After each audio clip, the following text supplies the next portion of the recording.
pas salués, d'autres personnes étant arrivées, c'est à eux que je dis bonjour. Je dis bonjour aussi aux 3 intervenants qui sont devant moi. Le docteur Jaumier, Corinne Richoux-Mercier au milieu, et le docteur Jansin qui est là aussi avec nous.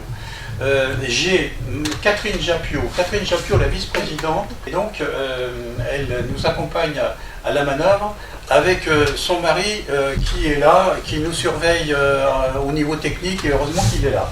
Merci Laurent. Bien, alors cette réunion, moi je suis très content du nombre de personnes qui se sont inscrites, et ça prouve l'intérêt que les gens ont de vous entendre sur ce sujet éminemment important. Juste un petit point d'histoire, nous avions donc le 29 juin fait une réunion,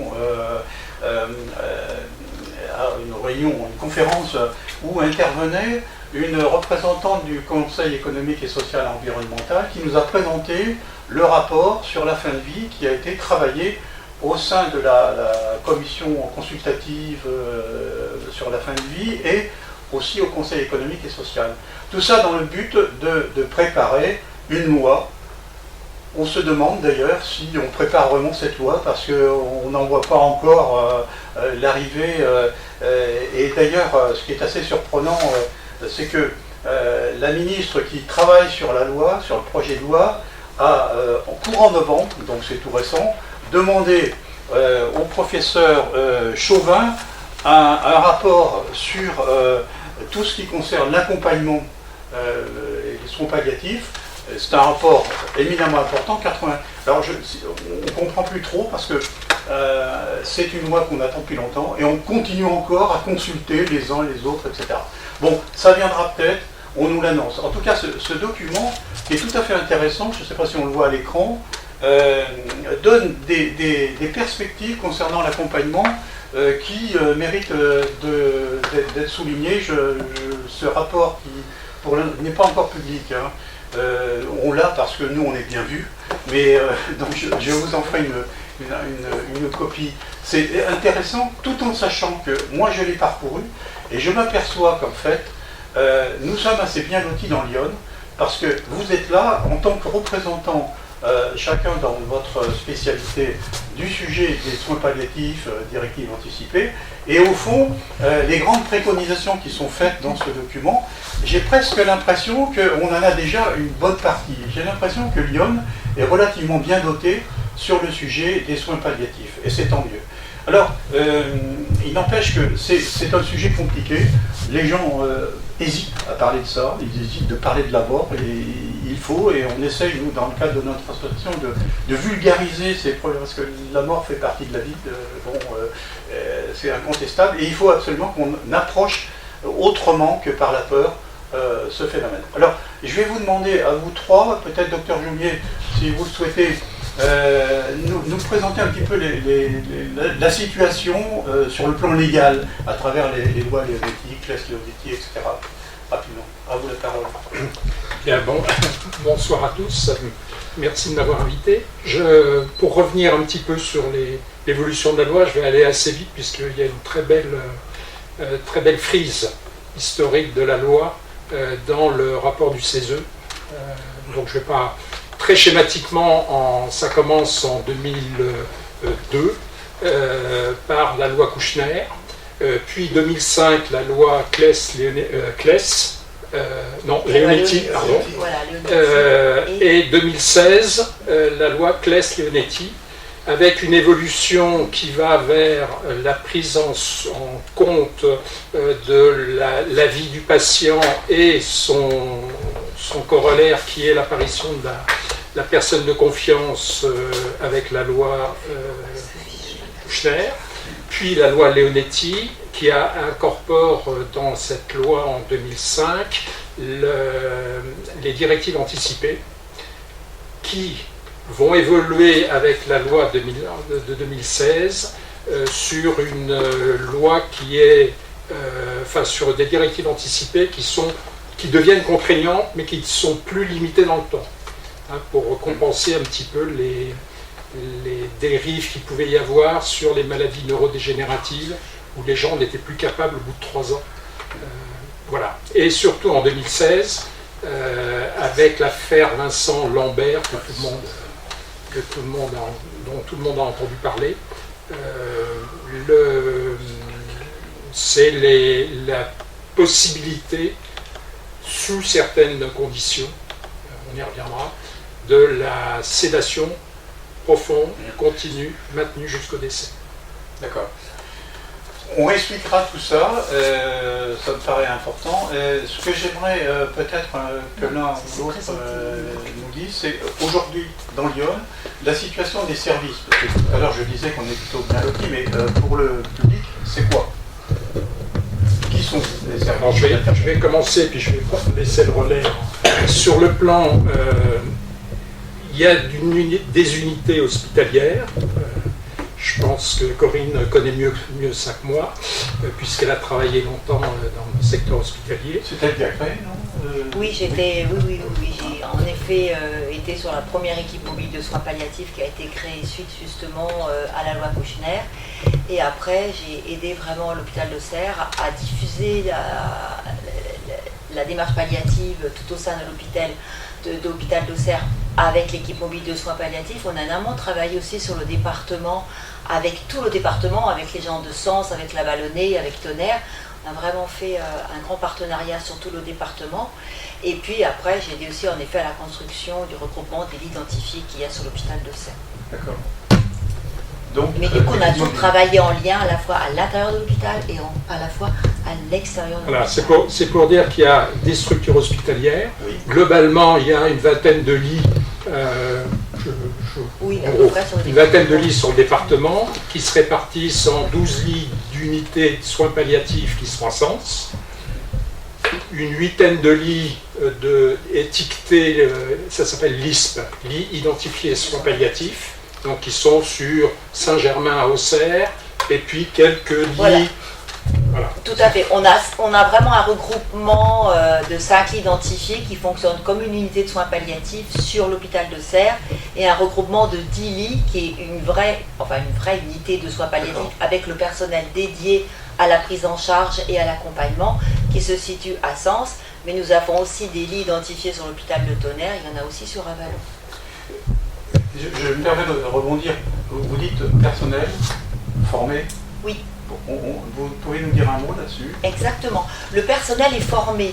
Alors ce qu'on demande en formation essentiellement, ce sont ce qu'on appelle des diplômes universitaires en soins palliatifs qui peuvent être faits dans la région, qui peuvent être faits aussi sur Paris.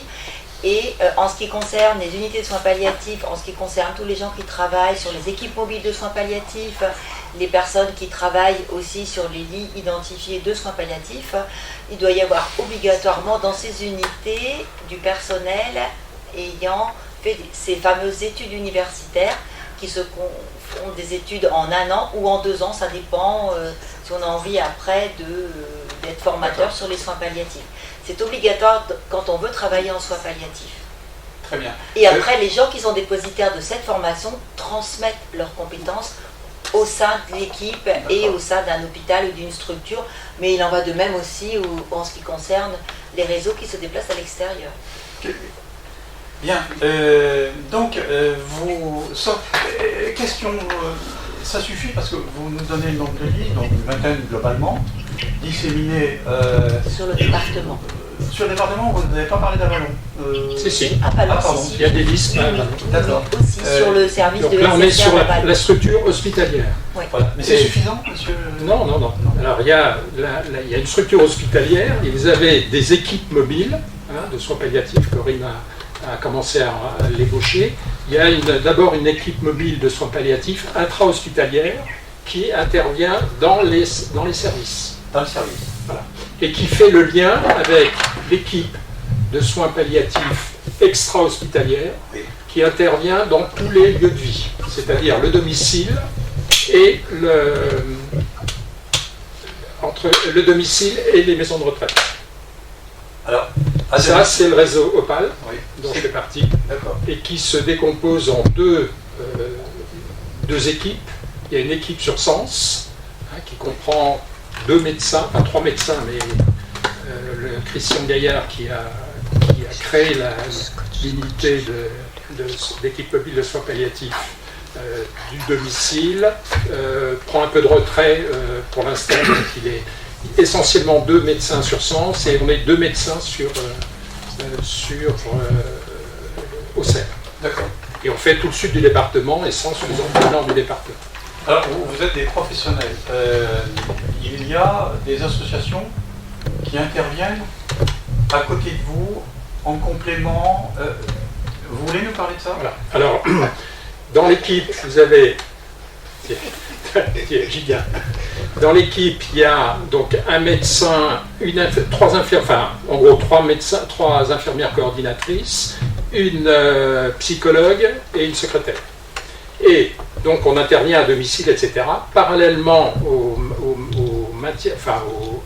équipes du domicile, il y a des équipes comme Jalmav, comme ASP Sénonais, qui sont des bénévoles, et les bénévoles sont très importants dans l'accompagnement du domicile ou pas. Et des structures aussi. Et des structures hospitalières. Alors, moi j'aimerais, docteur Gentien, que vous... Alors, il se trouve que vous êtes médecin, mais vous pourriez ne pas l'être, au regard de ce que vous faites. Alors, pour que vous méritiez vos honoraires, là, j'aimerais que vous nous présentiez un petit peu les choses. Bon, alors, je suis le président d'une association qui s'appelle l'ASP du Sénonais, c'est-à-dire l'Association de soins palliatifs du Sénonais. Donc ce sont les bénévoles d'accompagnement. Et j'insiste beaucoup, c'est-à-dire que ce sont des gens qui ne sont pas du monde de la santé.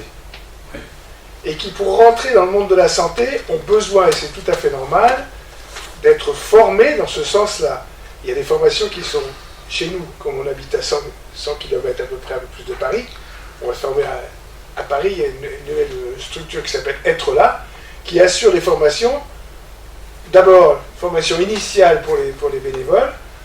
Avant de rentrer, ils passent un peu une espèce d'examen pour savoir s'ils sont aptes, s'ils n'ont pas trop de souffrance en eux-mêmes pour qui les empêchent d'écouter.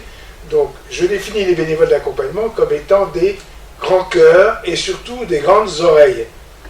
Ils sont là pour écouter ce qu'un malade ne peut dire qu'à quelqu'un qui n'est pas du monde de la santé. Je prends un exemple très simple, pour essayer d'expliquer. Ça m'a été donné au cours de la formation. C'est-à-dire qu'un malade, il est comme un diamant. C'est-à-dire qu'il montre à chacun la facette qu'il veut bien montrer.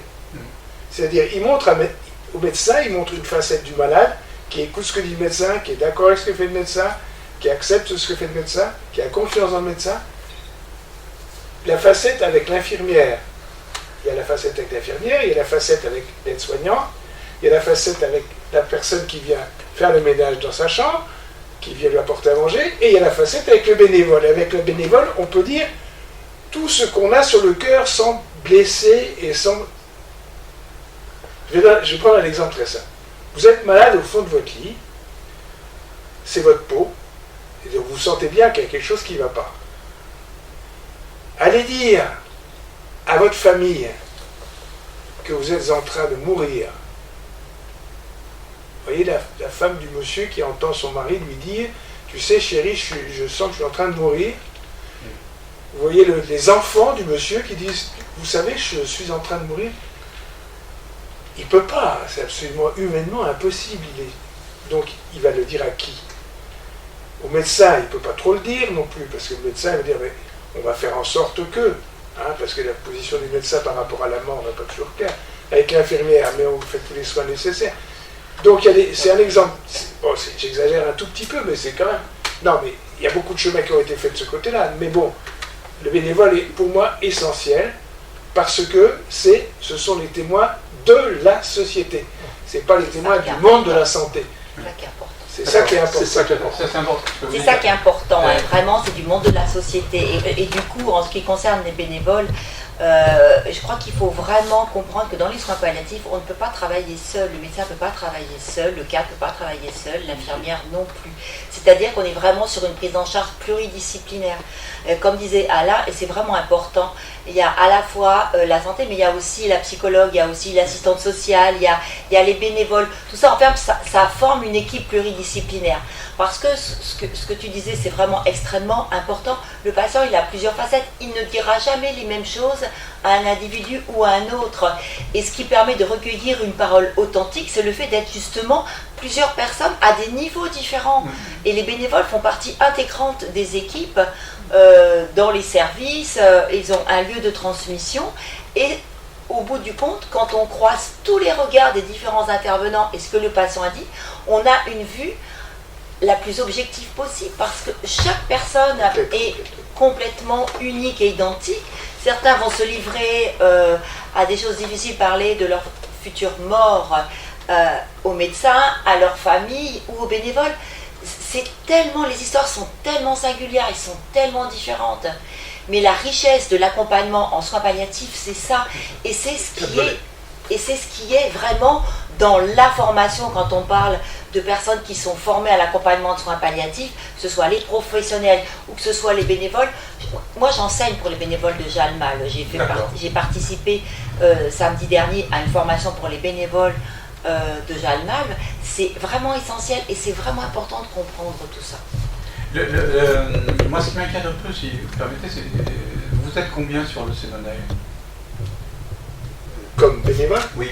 Notre association, actuellement, il y a à peu près entre 12 et 14 ou 16 personnes. D'accord. On a fait, sans vraiment faire aucune promotion, il y a une espèce d'envol de candidats bénévoles d'accompagnement en soins palliatifs, c'est absolument étonnant. Étonnant. La seule chose que nous ayons fait, c'est participer au forum des associations. C'est la seule chose où on s'est vraiment investi pour répondre aux questions, mais sinon, les gens arrivent, mais c'est inimaginable. Oui, c'est surprenant, parce que la présidente de Jalmal me disait au mois de juin qu'elle peinait à avoir des bénévoles. C'est en général partout. Quand je vous écoute, c'est aussi essentiel cette complémentarité. Ça, c'est un je vais rebondir sur les facettes qui sont une bonne notion en soins palliatifs. On dit toujours qu'il y a 4 facettes à prendre en compte dans l'accompagnement palliatif. C'est le physique, donc la maladie en soi, donc ça c'est plutôt le rôle du soin. Le psychologue, la psychologie, le social et le spirituel. Alors vous placez dans le spirituel la philosophie, les religions, etc. Ça, c'est les 4 facettes dont on doit tenir compte quand on prend en soin un accompagnement palliatif. Alors, ce que vous me dites, c'est vraiment hyper intéressant, parce que c'est ce que j'ai lu dans ce document. Ah oui, j'en ai rien inventé. C'est ce que je disais. Vous voulez dire, nous n'avons absolument rien inventé. Non, mais vous anticipez ce que le professeur Chauvin a écrit à la ministre quand même. Mais il n'a fait que reprendre ce que dit toutes les sociétés d'accompagnement de soins palliatifs, etc. Et ce que le terrain nous dit aussi dans la façon de prendre en charge les patients. On parlait aussi de l'accompagnement des familles. Les familles, c'est pareil, elles sont dans des états aussi j'aimerais bien qu'on insiste là-dessus, parce que difficiles. Le rôle, est-ce que la famille est pour vous des personnes aidantes, ou au contraire des personnes qu'il faut presque prendre en charge pour les soulager et les aider? C'est des personnes qui existent. Oui. Je pense qu'il n'y a pas de réponse univoque. Ça veut dire que c'est très ambivalent. Oui. La mort est de toute façon le vécu de la mort. Pour le patient, c'est très ambivalent aussi. Donc quelqu'un qui vous dira moi, mon niveau d'obstination déraisonnable, c'est-à-dire d'acharnement thérapeutique, est à tel, par exemple, quand je pourrais plus monter mes escaliers, vous l'interrogez quand il ne peut plus effectivement monter ses escaliers, il dit que je vais peut-être monter encore d'un cran mon niveau d'obstination déraisonnable, parce que voilà. Donc c'est l'ambivalence permanente, donc ça c'est les patients, et la famille est d'une ambivalence folle, d'où la nécessité, et moi je prône beaucoup ça, d'essayer d'avoir l'histoire de vie de la personne, et ça c'est un long cheminement d'interrogatoire, de compréhension, à la fois du médecin, mais aussi des soignants, et aussi des bénévoles. Ça, les bénévoles ont un recueil, voire même certains bénévoles, enfin, je ne sais pas si vous en faites aussi, c'est les livrets d'histoire de vie qui sont réécrits. Voilà, ça fait partie des soins palliatifs. Le psychologique est très très important quand je vous écoute, autant que le médical, enfin c'est autre chose. Le psychologique, le social, le social social important. et le spirituel. Hein. Ouais. Vous pouvez pas passer On ne peut pas passer outre. Vous pouvez pas passer outre. Ça c'est très très important. Les familles peuvent être en effet aidantes et à un moment peuvent être tellement en souffrance et en difficulté parce que autant le patient il va faire des deuils de ses fonctions, comme tu disais, il va avoir de plus en plus de mal à marcher, il va être de plus en plus fatigué, mais la famille elle va suivre comme elle peut ses évolutions. Quelquefois, elle va se mettre dans des espoirs démesurés parce qu'il va avoir mangé 2 fois plus que la veille, parce qu'il va avoir fait 4 pas de plus par rapport à la veille. Donc ça s'accompagne aussi d'expliquer. Et quand vous parliez au tout départ de la formation, c'est vrai que ce n'a pas connaissance de ce qui est la fin de vie. C'est difficile d'aller accompagner les patients et la famille. Mais la famille, elle est accompagnée au même titre que le patient qui vit, parce qu'à chaque fois, il y a des étapes et il y a cette ambivalence que l'on retrouve dès que ça commence à aller un petit peu mieux. Alors que oui, il y a des mieux, mais les soins palliatifs, en fait, l'état de santé, c'est il y a des hauts, il y a des bas, il y a des hauts, il y a des bas, et jusqu'au bout, et il y aura à un moment beaucoup plus de bas que de hauts. Concrètement, à domicile, ça me semble facile de gérer, enfin, c'est pas le terme qu'il faudra employer, mais c'est très organisé au niveau du milieu hospitalier, mieux. Quand c'est à domicile, c'est organisé. À domicile, quelle initiative, qui prend l'initiative d'intervenir concrètement? Ça peut intéresser les gens qui nous écoutent. Alors, qui prend l'initiative? Je vais prendre la parole parce que ça me concerne quasiment directement. Qui prend l'initiative? Tout le monde peut appeler le réseau local. D'accord. En gros. Donc, alors généralement, c'est des infirmières. Généralement, c'est des familles qui ont déjà connu les soins palliatifs, mais ça peut être aussi l'hôpital, les services d'oncologie maintenant. Ça a été long à mettre en route, mais maintenant les services d'oncologie, quand ils arrivent au bout des lignées de chimiothérapie et qui sont un petit peu dans une impasse, commencent à faire venir les soins palliatifs de l'hôpital dans un premier temps.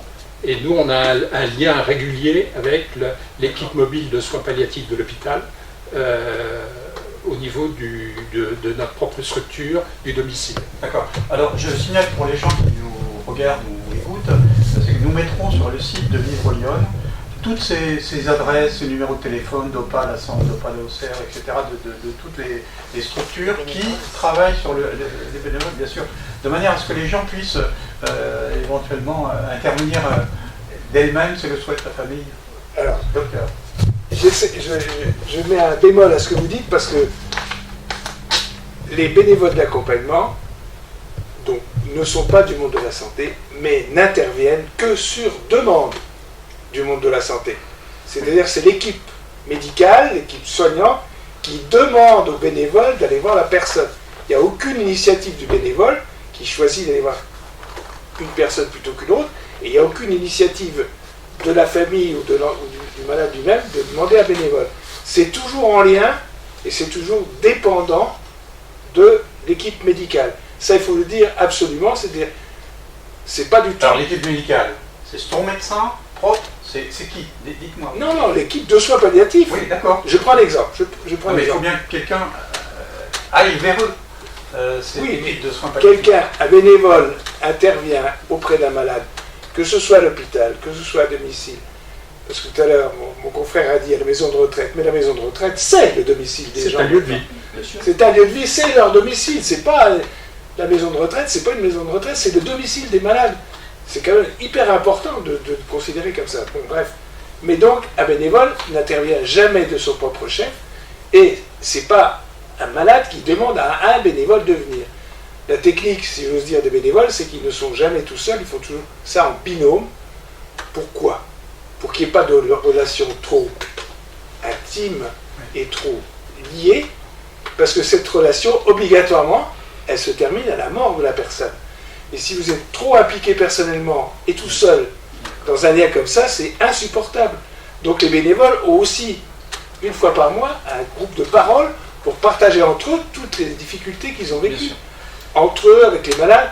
Autre chose encore qui est importante, c'est que le bénévole, quand il est témoin de quelque chose, il va, moi j'ai eu le cas en tant que président de l'association, un lieu de vie où il n'y avait plus de médecin référent soins palliatifs. C'est-à-dire que vous êtes bénévole et vous avez un malade qui vous dit qu'il a mal. Il est absolument nécessaire qu'il puisse dire à quelqu'un qui est responsable de soulager la douleur que la malade a mal, parce qu'il ne va pas forcément le dire à quelqu'un d'autre qu'au bénévole. Est-ce que vous entendez ça parfois? Merci de préciser ça, parce que c'est important ça. Vous venez de donner des éléments qui sont essentiels au fond. Alors, après, je voulais juste ajouter, après, maintenant, les gens, ils sont quand même beaucoup connectés, les familles sont énormément connectées, elles peuvent très bien trouver des numéros, pourquoi pas les associations, les numéros d'associations, les bénévoles. Les bénévoles, comme tu le dis, ils sont formés, ils savent que de toute façon, ils ne peuvent pas intervenir au domicile en première intention. Non. Ça nous est déjà arrivé dans les structures où il y avait, en effet, ça m'est arrivé une fois, où les bénévoles de là-bas m'ont appelé en disant, écoute Corinne, on a reçu l'appel d'une famille et ils voudraient vraiment qu'on intervienne au sein de ta structure pour accompagner leur papa. Il n'y a aucun problème. C'est-à-dire que le bénévole sait qu'il ne peut pas intervenir sans l'aval d'une équipe de soins palliatifs, que ce soit une équipe au domicile ou que ce soit une équipe hospitalière. Donc, à la limite, c'est pas un souci. S'il y en a qui veulent faire appeler directement les bénévoles de toute façon nous renvoient la demande. Ils renverraient. Enfin, normalement, nous renvoient la demande. Je pense. J'avoue que je ne suis pas tout à fait d'accord avec toi, pardon. Bah, écoute, non, parce que c'est hyper important. C'est possible. Non, mais c'est possible que ça agisse comme ça. Mais il est hyper important que le bénévole ne puisse intervenir que sur prescription de l'équipe. Parce que sinon, je vous donne un exemple qu'on a vécu il y a quelques années. Je ne sais pas à quel niveau ça s'était passé. Il y a eu une proposition aux politiques, les sénateurs et les députés, de voter une loi qui, c'était tout au début de la Covid, de dire c'est important qu'il y ait des bénévoles qui aillent voir les malades. C'est une découverte comme ça. Mais tout de suite, les associations de bénévoles ont dit il faut absolument qu'on aille voir nos députés, nos sénateurs, qu'on dise non, c'est pas des bénévoles qui viennent comme ça pour aller voir des malades, ce sont des bénévoles formés qui rentrent dans le milieu de la santé en étant formés. Sinon, c'est plus non, la même moi chose. je souscris assez bien en tant que potentiel usager à ça. D'une manière concrète, les équipes, elles se rencontrent au domicile. On va parler du domicile. Elles se rencontrent au domicile. Vous faites des échanges concrètement. Alors, comment ça se passe? sur le plan médical, l'équipe intervient avec une évaluation en premier lieu. Donc c'est toujours en binôme, là aussi. Soit médicale infirmière, soit 2 infirmières, soit infirmière plus psychologue. Voilà, il y a une évaluation. C'est jamais une urgence, il n'y a pas d'urgence. Ça peut être rapide parce que l'évolution, on a été prévenu un peu tard, mais on n'est pas une équipe d'urgence. On est en effectif plutôt réduit. Les soins palliatifs sont un peu malades quand même. Vous avez l'impression que Lyon est bien doté. Il y a des départements où il n'y a rien. Oui, on est d'accord. On n'est pas si mal doté que ça. Mais, non, mais il faut faire plus. Il faut faire nettement plus, surtout si la loi évolue en disant qu'il faudra encore plus de soins palliatifs. Et des soins palliatifs à domicile. Je pense que c'est ça qu'il faut privilégier. Pour nous qui sommes quand même très enclins à faire en sorte que les personnes âgées restent chez elles le plus longtemps possible à travers un logement partagé. Donc on est pour le domicile, plus que pour l'EHPAD ou etc. Alors, il est bien évident que vous avez donné les très grandes lignes, d'une manière précise au fond, c'est pas des grandes lignes, c'est des lignes précises. Il y a 2 ou 3 définitions qui m'avaient été demandées par les uns et les autres, je pourrais vous les transmettre, parce que on me dit, on aimerait qu'on nous parle de la sédation, du suicide assisté. Pour l'instant, c'est pas dans la loi. Voilà, je pense que pour l'instant, on va l'écarter, c'est pas dans la loi, l'euthanasie non plus. L'euthanasie n'est pas non plus. Alors justement, ça risque de venir. C'est d'ailleurs dans les tuyaux.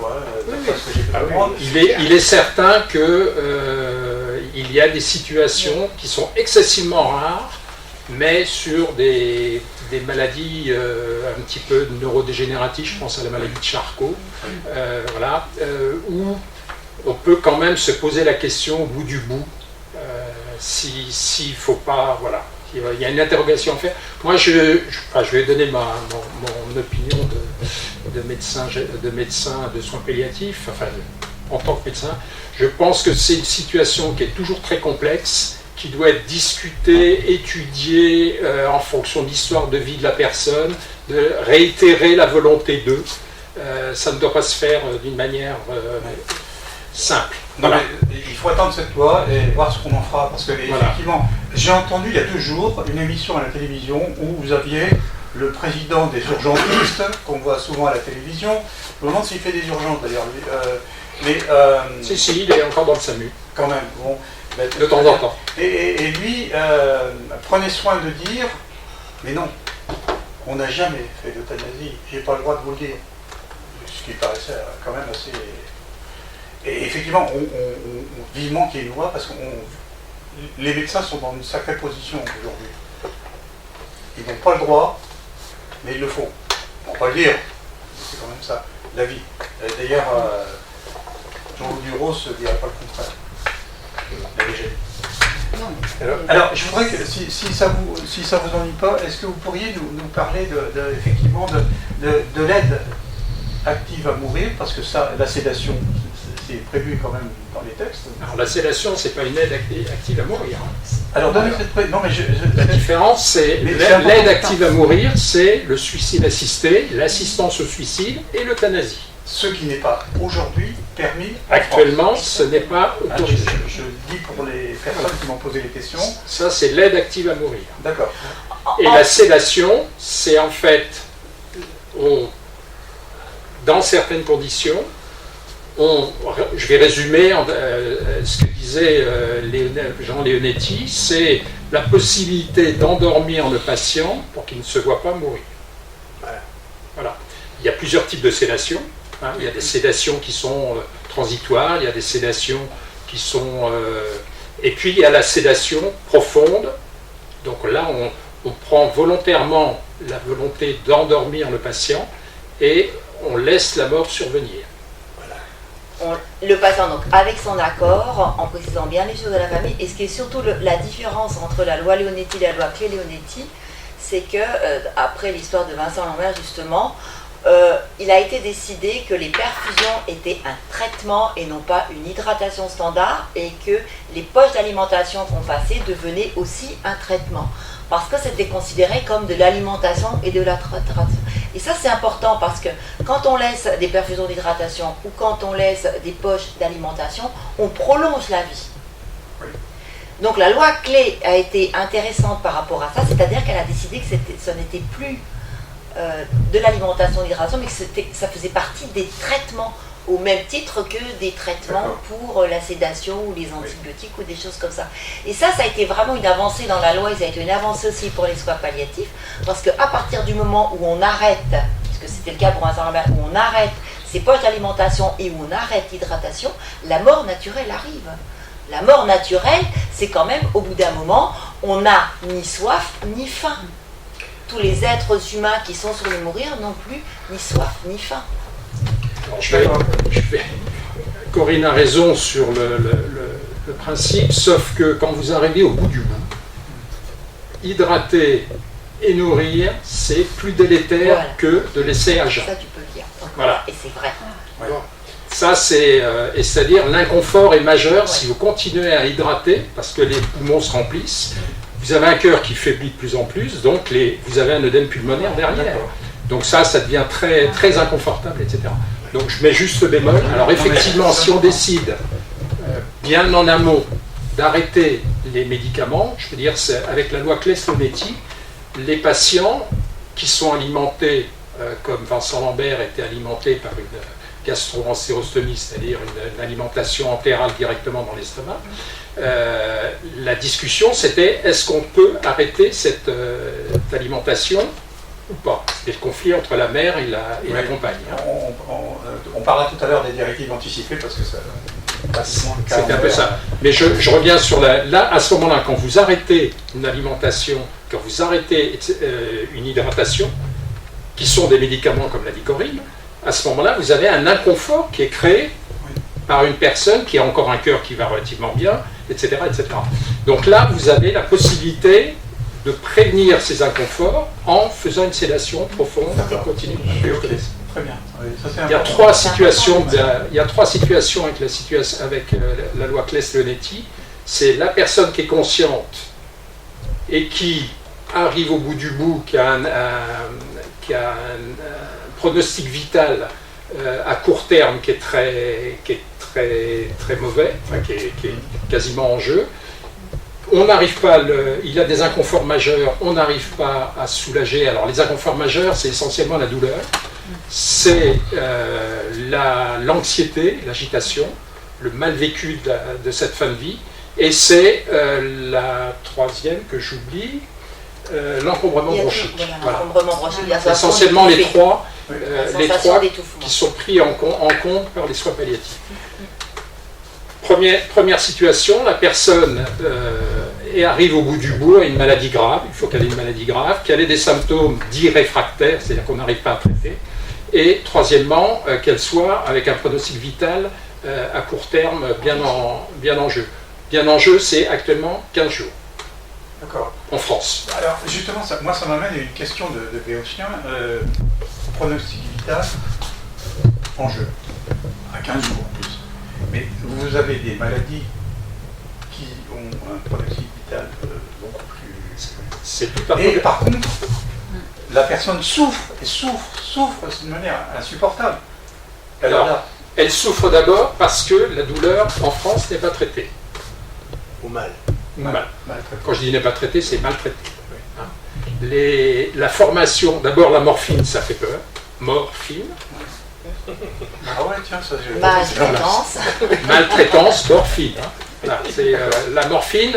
Moi, quand j'ai commencé mes études, installé à Auxerre comme médecin généraliste, c'était le carnet à souche délivré par le Conseil de l'Ordre. Il ne fallait pas trop en user parce qu'on ne sait jamais. Il y avait des addictions possibles.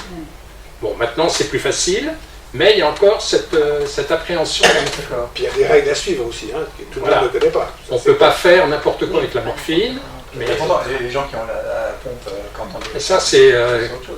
Non, ça fait partie de l'accompagnement en soins palliatifs. C'est même très utile.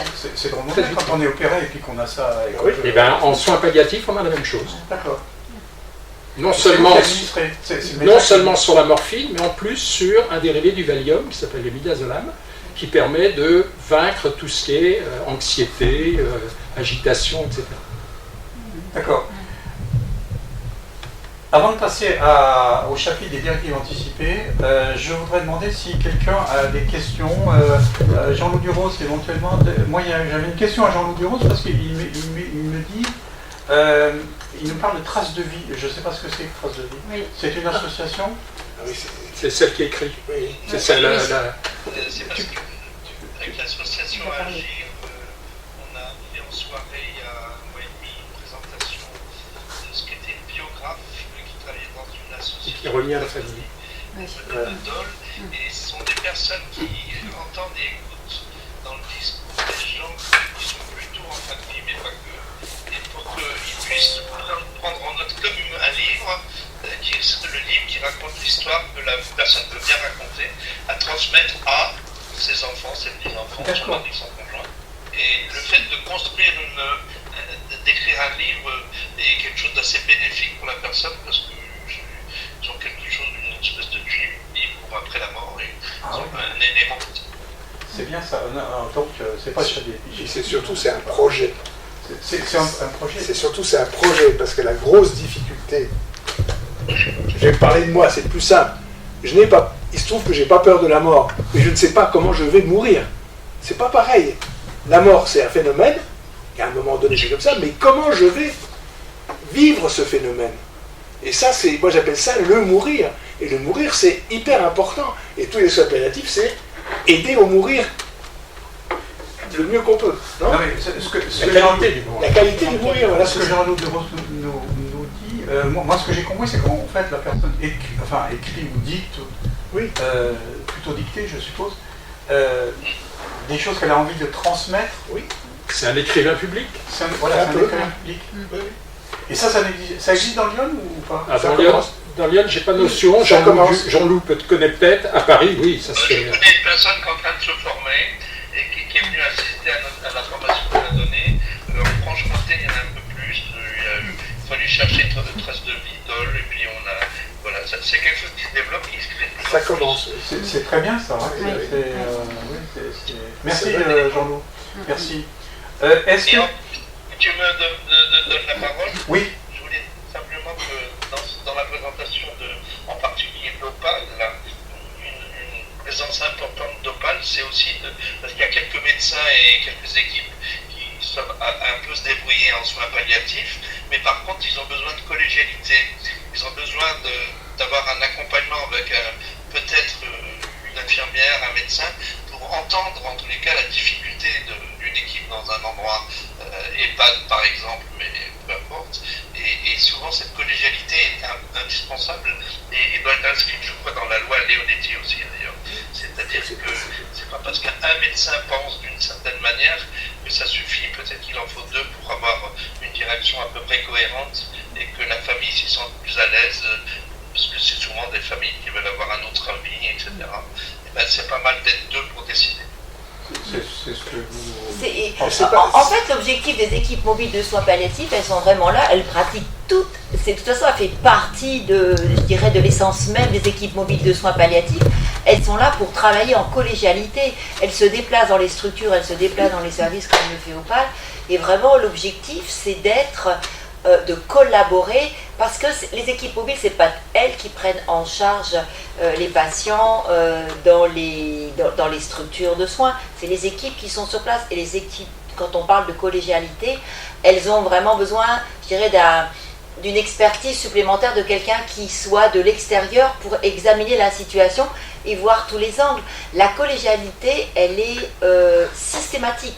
Une équipe mobile travaille toujours en collégialité avec les personnes qui l'appellent, avec les soignants, avec les professionnels qui l'appellent. Et c'est vrai, la décision d'un arrêt de traitement, la décision d'une sédation profonde et continue n'est jamais prise par qu'un seul médecin. Elle est prise par le médecin du service parce que c'est lui le prescripteur, mais elle est prise en collégialité avec toute l'équipe pluridisciplinaire et l'équipe mobile de soins palliatifs où il y a médecins, infirmières, psychologues, etc.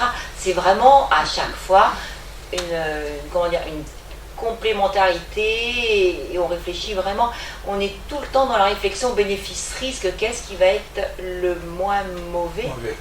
Il faut incorporer le médecin généraliste. Ah, mais bien le médecin traitant est dedans. Et du coup, à domicile, c'est ça. Nous, on est théoriquement que médecin coordonnateur. C'est ça. C'est-à-dire qu'on fait conseil, on fait des préconisations. Alors, l'état sanitaire des médecins dans Lyon étant ce qu'il est, souvent, nous, on est amené, on téléphone avant, on dit tu veux que je prescrive, ou tu passes, etc. Ça se fait comme ça. Mais généralement, les médecins reçoivent soit une lettre, soit un coup de téléphone, etc. après la venue de Pâques. Ça reste quand même le pivot, puisque c'est le pivot du circuit médical. Je voulais répondre au monsieur que j'ai entendu tout à l'heure, avec qui vous étiez en communication. Oui. J'avais l'impression qu'il mettait que les médecins, des médecins qui discutaient entre eux d'avis différents, deux médecins. L'équipe de soins palliatifs, c'est pas un avis différent de médecins. C'est un regard de personnes soignantes différents. Il n'y a pas que des médecins. Le regard de l'aide-soignante est aussi important. Je pense que Jean-Louis Grosse, qui est médecin, est bien d'accord avec oui, non, mais c'est vrai que dans la loi, c'est 2 voire 3 médecins. La loi de Leonetti au départ, c'était 2-3 médecins qui doivent être d'accord sur le diagnostic, etc. Là, c'est en train d'étendre un peu plus à l'équipe. Leonetti est médecin, il ne faut pas oublier non plus quand même. Oui, on est d'accord. Les médecins regardent un peu leur langue. Il nous reste un... Pardon, excuse-moi. Catherine. J'aurais juste une petite remarque, parce que à la suite de la conférence du mois de juin, il y avait une personne qui m'avait expliqué qu'elle avait très peur d'une chose, c'est que on lui arrête l'hydratation parce que ce serait épouvantable pour mourir dans ces conditions. Et en fait, j'entends quelque chose de complètement différent. Alors on a quand j'ai dit qu'il fallait arrêter, on est plus délétère à hydrater et à nourrir, c'est au bout du bout. Oui. 15 jours, à 8 jours. Voilà, c'est pas les décisions d'arrêter de l'alimentation, etc. Elles se discutent au bout du bout quand il y a des signes d'encombrement, etc. Il me semble que c'est le fameux mourir de soif. Il y a une histoire de Or, il y a une différence entre mourir de soif et avoir soif. Et dans les équipes de soins palliatifs savent très bien et magnifiquement bien faire ce qu'on appelle des soins de bouche. C'est-à-dire que quand on hydrate la bouche, vous n'avez plus la sensation de soif. Donc vous ne mourrez pas de soif, vous mourrez de mauvais soins de bouche. C'est pas pareil, c'est comme mourir de faim. Moi je prends toujours des exemples très simples. Il y a des gens, je ne sais pas si vous vous souvenez, parce qu'il y a peut-être des gens qui écoutent mais qui sont un peu trop jeunes pour se souvenir de ça. Est-ce que vous vous souvenez des grèves de la faim de l'ETA? Non, de l'IRA, pardon, de l'ETA, de l'IRA. C'était du temps de la grève Thatcher. Je peux vous dire que les gens qui faisaient la grève de la faim, c'était pas du bidon, hein. Ils mangeaient rien. Et au bout de combien de temps ils mouraient? De faim. Entre 41 et 43 jours.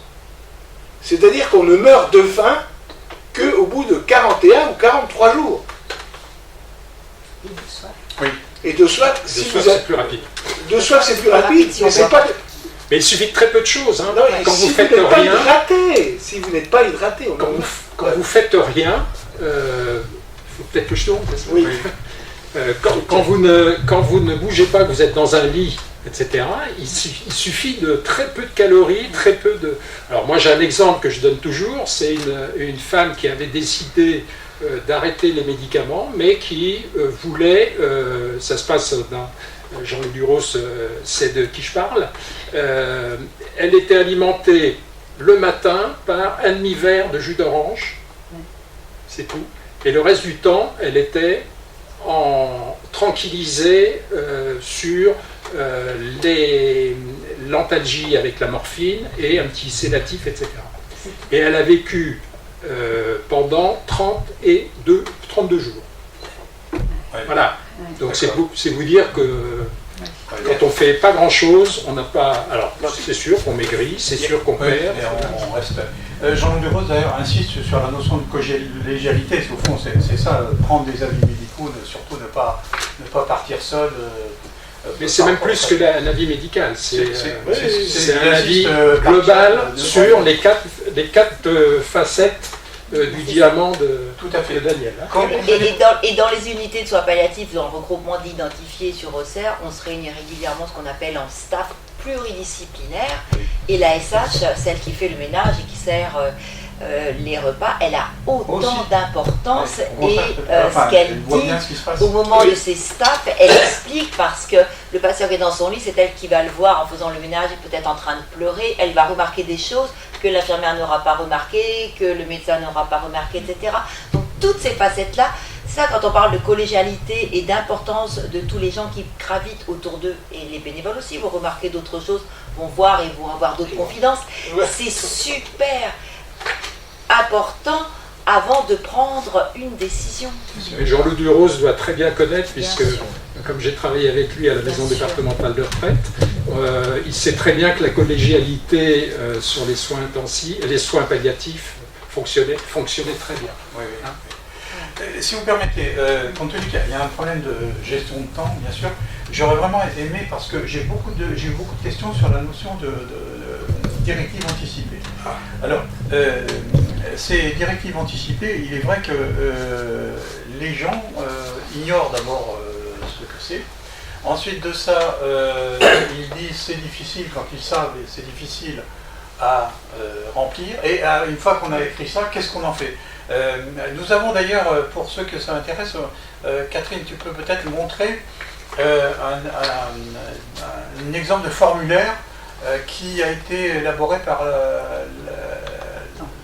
l'AS, non, c'est ça, il me semble. Alors, ce sont des éléments qu'on remplit, si j'ai bien compris, l'analyse. Il faut déjà donner le tempo des directives anticipées, quand est-ce qu'elles interviennent.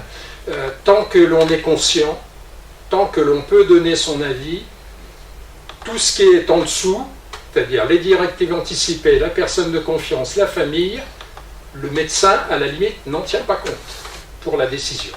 C'est vraiment le patient qui prie. C'est le patient.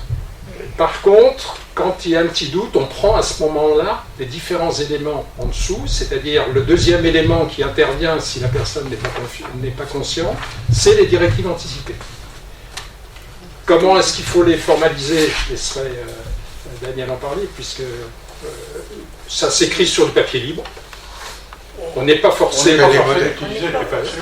Il y a deux situations en gros, soit vous êtes bien portant et vous faites vos directives anticipées, mais j'ai bien peur que, moi j'ai pas encore écrit mes directives anticipées, parce que je me considère bien portant, et je ne sais pas quoi écrire, sauf que ma famille sait que si je me trouve dans les cas de Vincent Lambert, je demande à ce qu'il n'y ait pas d'obstination déraisonnable. Pour moi, ça, ce sont des directives anticipées. Bien sûr. Et docteur, bien sûr. Je pense qu'il ne faut pas attendre l'issue de la maladie.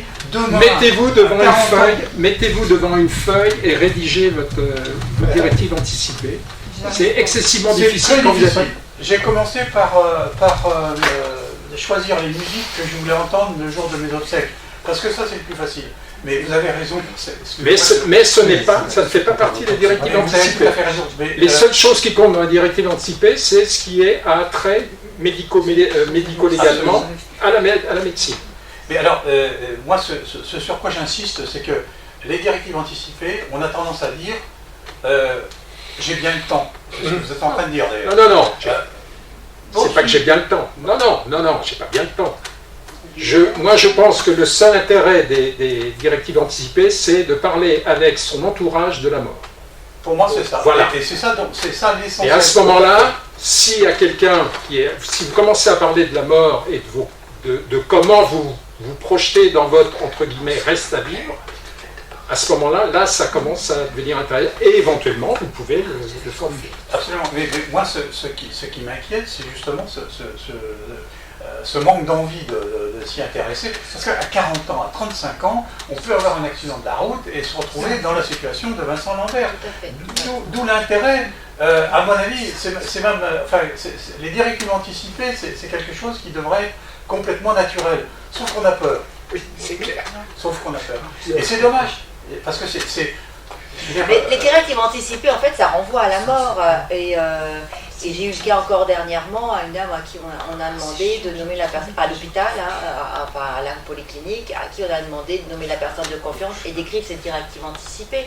Elle me dit, t'imagines, ils m'ont demandé ça, mais ça veut dire que je vais mourir, quoi. C'est difficile pour les personnes.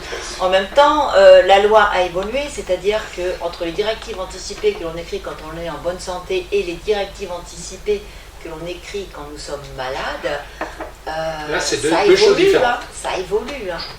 Ça évolue. Et c'est ça qui est intéressant dans la loi, c'est de te dire qu'on peut les réécrire, tous les jours si on veut. Ça, c'est sûr. Tous les jours, on peut les écrire. C'est essentiel. Sinon, on peut les laisser à 5 ans sans y toucher. C'est pour ça qu'attendre, je vais contrer un petit peu mon cher confrère, n'est-ce pas, d'attendre d'être malade pour rédiger ces directives anticipées. C'est un faux fuyant, parce que justement, quand vous êtes en bonne santé, vous écrivez en pleine conscience quelque chose, mais il faut regarder ça proprement en face. Et ça, c'est pas évident. Et comme on peut toujours revenir dessus, c'est quand on devient malade, on va changer nos directives anticipées, mais elles sont déjà écrites. Donc vous n'avez pas le fait de la dame là qui dit si on me demande de rédiger mes directives anticipées, c'est que je suis en train de mourir, quoi. Mais non, je rédige en toute conscience, je rédige. Alors, je vais essayer de me défendre pour ces fameuses directives anticipées. Parce que les directives anticipées, il faut que vous les rédigiez avec ce que vous souhaitez vous, mais il faut qu'elles soient entendues par la personne qui dit. La personne de confiance. Oui, déjà la personne. Après, vous la partagez. Non, déjà vous-même. Il faut déjà, il faut déjà se mettre soi-même face à sa propre mort. C'est pas évident, hein, mais il faut déjà, on discute déjà avec soi-même. Après, on les rédige et après, on met au courant la personne de confiance qui les fait appliquer quand vous n'êtes plus conscient. C'est ce que tu disais tout à l'heure. Tant que le malade est conscient et qu'il dit quelque chose, c'est ça qui compte. Ce qui est écrit, ça vaut rien du tout. Même si j'ai rédigé quelque chose... Alors on dit ça rien, si ça compte un peu quand même. Dans la directive, mais ce qui compte, c'est est-ce que vous êtes toujours d'accord avec vos directives anticipées? Oui. Voilà. On remet d'actualité au jour J. Voilà, c'est-à-dire que les directives anticipées. Tout à fait. Dans les structures, quand les personnes rentrent dans la structure de soins palliatifs, par exemple, on demande systématiquement à la personne de confiance et on demande systématiquement les directives anticipées, s'ils ont écrit les directives anticipées. Et on les garde précieusement dans les dossiers de soins. Pourquoi? Parce qu'on leur explique bien que tant de toute façon, qu'il a la conscience, c'est lui qui décide ce qui est bien ou pas bien pour lui. C'est lui qui donne ses limites. En revanche, le jour où il est inconscient, les directives anticipées sont dans le dossier de soins. Et là, avec la loi Leonetti-Clé, l'avancement, c'est que le médecin est obligé d'en tenir compte. Et ça, c'est important, qu'elle ne l'était pas dans la loi Leonetti. Avec la loi Leonetti-Clé, le médecin, elles sont ce qu'on appelle opposables, c'est-à-dire que le médecin non, elles sont contraignantes. Elles sont contraignantes. C'est-à-dire la différence entre opposable et contraignant. Le contraignant, le médecin est tenu d'en tenir compte, opposable, à la limite, ça a déchargé le médecin, il a prescrit ça, donc il veut une sédation, il veut une euthanasie, si j'ai le droit de le faire, et je me défausse. Je ne réfléchis pas à. Oui, je me suis trompée, c'est exactement ça, je suis tout à fait d'accord avec toi. Ce qui est intéressant aussi, c'est que quand on les a et que la personne n'a plus la conscience de dire les choses, quelquefois c'est difficile pour la personne de confiance de dire il y a des directives anticipées. Quand on les a en avance dans le service, ça permet de les prendre en compte et ça évite aussi de la personne de confiance, quelquefois, où les familles leur disent qu'est-ce que vous en pensez, qu'est-ce qu'ils avaient dit, qu'est-ce que.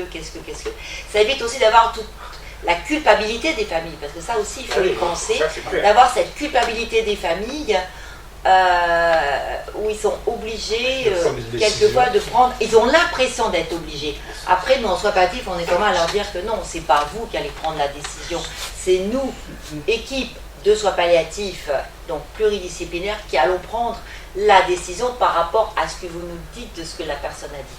C'est pour ça que quand les directives anticipées sont écrites et qu'on les a à l'avance, ça décharge quand même la personne de confiance qui fait souvent partie de la famille, mais ça n'est pas une obligation, ça décharge quand même. Mais alors, la personne de confiance, c'est ce que Jean-Loup Buros insiste, et il a raison, il faut vraiment banaliser ces directives anticipées. Il faut vraiment qu'on en parle. Et pour dédramatiser, au fond, dans la mesure où vous l'avez dit, c'est essentiel ce que vous avez dit, on peut les changer à tout moment.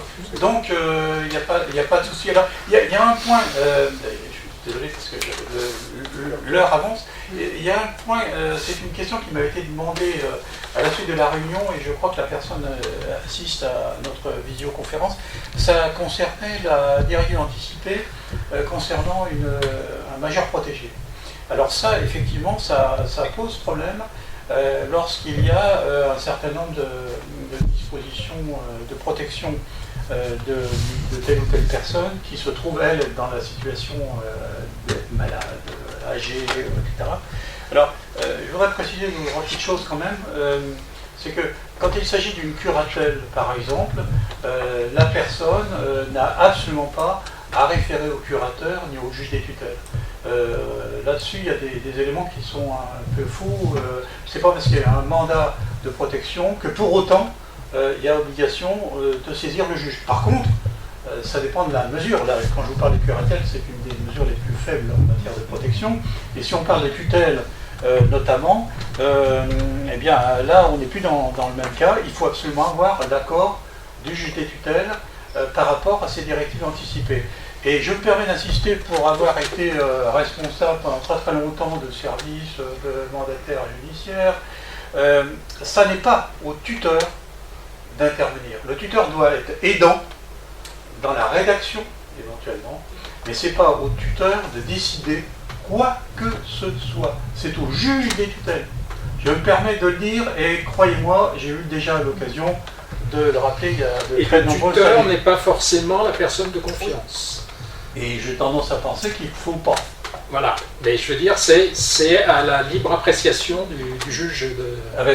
C'est le juge en final. Alors, il n'y a pas que la notion de tutelle, il y a la médiation familiale, le mandat de protection future pour soi, effectivement, qui doit, dans ces cas-là, être autorisé, les directives doivent être autorisées par le juge des tutelles, en l'occurrence, oui. Mais c'est important, et je pense que là, ça répond à une des questions qui m'avait été posée par l'un des participants à cette réunion de ce soir. Est-ce que vous pouvez ajouter quelque chose? Je vais juste rajouter là-dessus. J'ai travaillé, Jean-Loup Buros le sait, avec des handicapés. Et parler de la fin de vie avec des handicapés, c'est un long travail. On doit le refaire plusieurs fois pour vérifier. On le fait avec l'éducateur, on le fait avec les soins. mais on prend en compte. C'est quand même leur avis. C'est leur avis qui peut être plus ou moins avec une atténuation de décision dans la perception de ce qui est traduit, mais on prend toujours leur avis dans les décisions collégiales. C'est important. Est-ce que dans les participants, quelqu'un voudrait lever la main pour poser une question?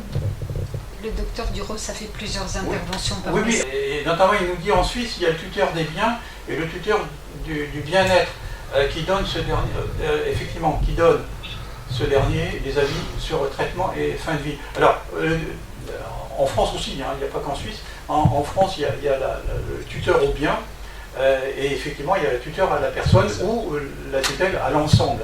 Alors effectivement, quand on est tuteur au bien, de toute façon, on n'a rien le droit de dire. Si on est tuteur à la personne, effectivement là, on peut intervenir, mais on ne donne pas, on ne décide pas. On ne décide pas quand on est tuteur à la personne. Quand il y a une décision de toute façon d'ordre médical, elle est réfléchie, elle est discutée, elle est argumentée, alors avec tout ce qu'on a dit dans la collégialité élargie à tout le monde.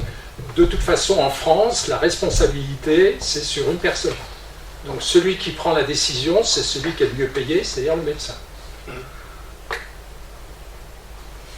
C'est lui qui fait la prescription, et ça c'est vrai. Et c'est lui qui fait la prescription. Ah bah oui. Bien sûr. Non, alors effectivement, oui, là où Jean-Loup Duros insistait, c'est effectivement la notion que quand il n'y a pas de directive écrite, les témoignages, c'est un peu ce que vous disiez de l'environnement. Mais alors, à titre personnel, moi je pense que si on est en mesure d'en parler à son environnement, il faut qu'on fasse l'effort d'écrire, en se disant je changerai si j'en ai envie. Mais d'écrire, c'est important à mon avis, et il faut absolument travailler à la banalisation de ces directives anticipées. De temps en temps, l'écrit facilite la levée des non-dits. Absolument. Dans la famille. Je ne vois pas de main qui se lève, mais peut-être... je voudrais juste dire, c'est avec la famille, c'est très important, enfin nous, quand on intervient, généralement on intervient un peu tard, mais qu'il y ait un dialogue sur justement ces non-dits, oui. Sur la fin de vie, sur même l'histoire, c'est pour ça que je disais que l'histoire de vie était importante, parce qu'il y a l'histoire familiale aussi qui est très importante. Et souvent, il se passe des choses autour de la fin de vie, dans les familles, avec des reconstructions, etc. Je demanderai à Jean-Loup Duros ou d'autres de me faire un petit texte sur cette affaire d'écriture. Trace écrite. Et on fera un article à mettre sur le site, parce que ça me paraît intéressant. Catherine, est-ce que tu as des mains qui se sont levées? Alors, parce que moi, je ne les vois pas, en fait. Une petite chose quand même. Il y a Madame Mireille Bourgoin qui redit si j'ai bien compris, lorsqu'on demande l'arrêt des traitements pour mourir plus vite, nous ne sommes plus alimentés ni hydratés. Ça reste une question, ça. Alors, dans la sédation profonde et continue maintenue jusqu'au doigt d'essai, il y a trois situations. Il y a la première, la personne est consciente, elle a une maladie grave et elle veut arrêter. La deuxième, elle a une maladie grave et elle a un traitement qu'elle ne supporte plus. Je pense la ventilation non invasive pour les insuffisants respiratoires. Je pense aux gens qui sont alimentés uniquement par gastrostomie et qui décident, parce qu'ils en ont marre, d'arrêter. Comme on arrête les traitements, on sait qu'il va y avoir des inconforts et à ce moment-là, on traite les inconforts. Ça ne veut pas dire qu'on n'alimente plus. Mais puisqu'ils ont demandé de ne pas être alimentés, il faut être logique. Hein. Voilà. Si une personne arrive en fin de vie, effectivement, on ne l'alimentera plus parce qu'on va être délétère. Mais uniquement au moment où on va être délétère. Avant, c'est une discussion. On va ralentir progressivement, etc. On va pas, c'est tout un jeu d'acceptation ou pas pour la famille, d'abord pour la personne et aussi pour la famille. D'accord. En tout cas, moi, je remercie les uns et les autres d'avoir participé, vous, bien sûr, tous les trois. d'avoir accepté, c'est vrai, avec une grande insistance de ma part, je reconnais. Non, mais en tout cas, je vous remercie infiniment. Je plaisante, hein, parce que c'est vrai que d'emblée, vous m'avez dit oui, hein, tous les trois. Donc, et ça, c'est parce que vous savez y faire. Oui, mais c'est vrai aussi. Je remercie Jean-Claude Duros pour ses interventions. Jean-Claude Duros, lui, il est adhérent de l'association. Il est adhérent de beaucoup de choses. Oui, mais attendez, il mérite parce que il a tellement de. C'est un personnage, il a de multicasquettes. Mais il a trouvé un intérêt évident à adhérer à l'association Vivre Lyon. Bon, je dis ça comme ça. Ouais. Non, mais en tout cas, je remercie. Je voulais juste vous dire que c'est une expérience aujourd'hui et on voudrait bien renouveler sur ces thèmes, mais sur d'autres aussi. Et je pense que nous ferons dans une prochaine réunion quelque chose qui n'a vraiment rien à voir, mais qui pourrait tourner autour des problèmes de violence, de tout ce qui se passe aujourd'hui dans ce monde absolument affreux, et voir de quelle manière on peut travailler sur le vivre ensemble. C'est très compliqué, je peux vous dire que pour essayer d'organiser, ça fait au moins un mois que je suis là-dessus. Le vivre ensemble, c'est aussi quelque chose qui intéresse les uns les autres. Ça pourrait être sans doute le thème d'une vidéoconférence du mois de janvier. Ce qu'on aimerait, c'est pouvoir tous les 2 mois en faire une sur un sujet ou sur un autre. Et donc, moi, je vous dis, nous pouvons être des canaux de transmission de ce que vous avez à dire, le cas échéant. Donc, servez-vous de nous. On peut développer effectivement des relations avec vous, mais comme avec d'autres, et on essaiera de le faire. Le docteur Duros signale inclusion plutôt qu'exclusion. Oui. Il a raison. Oui. Il a raison. Oui. Il a raison. Oui, voilà. Mais il a C'est dans souvent l'air raison. du temps. Hein. Il a souvent raison. L'inclusion. C'est pas long, hein. Ces directives anticipées, c'est pas long, hein. Ah oui.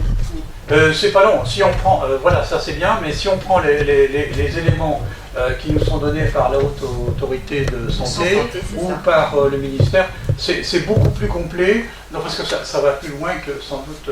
Mais moi qui rédige avec des personnes qui arrivent au bout du bout une fiche qui s'appelle la fiche urgence Palia, qui en fait équivaut à une directive anticipée sur l'extrême fin de vie, la détresse de fin de vie, c'est très compliqué. Très compliqué, avec une ambivalence folle, permanente. On est obligé de les réécrire, on y va 3 fois pour les réécrire.